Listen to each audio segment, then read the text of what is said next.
The Fairy. Once upon a time there was a widow who had 2 daughters. The elder was so much like her, both in looks and character, that whoever saw the daughter saw the mother. They were both so disagreeable and so proud that there was no living with them.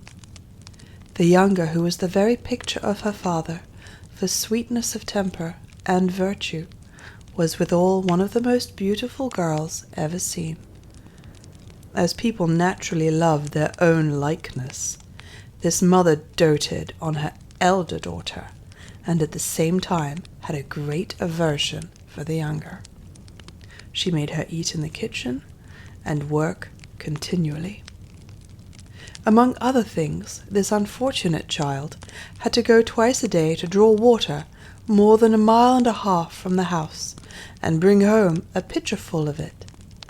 One day, as she was at this fountain, there came to her a poor woman, who begged of her to let her drink. "Oh yes, with all my heart, goody," said this pretty little girl. Rinsing the pitcher at once, she took some of the clearest water from the fountain, and gave it to her, holding up the pitcher all the while, that she might drink the easier. The good woman, having drunk, said to her, "You are so pretty, so good and courteous, that I cannot help giving you a gift." For this was a fairy, who had taken the form of a poor countrywoman, to see how far the civility and good manners of this pretty girl would go.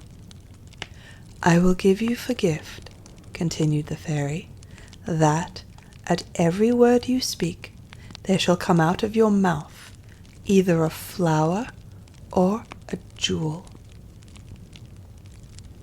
When this pretty girl returned, her mother scolded at her for staying so long at the fountain.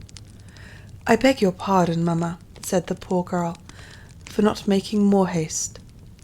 And in speaking these words, there came out of her mouth 2 roses, 2 pearls, and 2 large diamonds.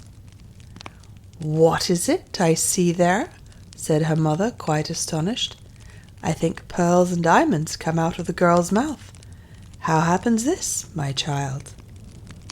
This was the first time she had ever called her my child. The girl told her frankly all the matter, not without dropping out great numbers of diamonds. "Truly," cried the mother, "I must send my own dear child thither. Fanny, look at what comes out of your sister's mouth when she speaks. Would you not be glad, my dear, to have the same gift? You have only to go and draw water out of the fountain, and when a poor woman asks you to let her drink, to give it to her very civilly." "I should like to see myself going to the fountain to draw water," said this ill-bred minx. "I insist you shall go," said the mother, and that instantly. She went, but grumbled all the way, taking with her the best silver tankard in the house.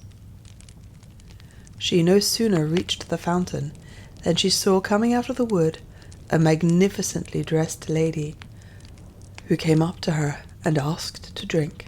This was the same fairy who had appeared to her sister, but she had now taken the air and dress of a princess, to see how far this girl's rudeness would go.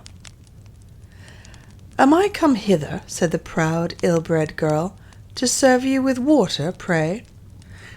I suppose this silver tankard was brought purely for your ladyship, was it? However, you may drink out of it, if you have a fancy." "You are scarcely polite," answered the fairy without anger. "Well then, since you are so disobliging, I give you for gift that at every word you speak there shall come out of your mouth a snake or a toad." So soon as her mother saw her coming, she cried out, "Well, daughter?" "Well, mother?" answered the unhappy girl, throwing out of her mouth a viper and a toad. "Oh, mercy!" cried the mother. "What is it I see?" It is her sister who has caused all this, but she shall pay for it." And immediately she ran to scold her. The poor child fled away from her and went to hide herself in the forest nearby. The king's son, who was returning from the chase, met her, and seeing her so beautiful, asked her what she did there alone, and why she cried. "Alas, sir, my mother has turned me out of doors." The king's son, who saw 5 or 6 pearls and as many diamonds come out of her mouth, desired her to tell him how that happened. She told him the whole story.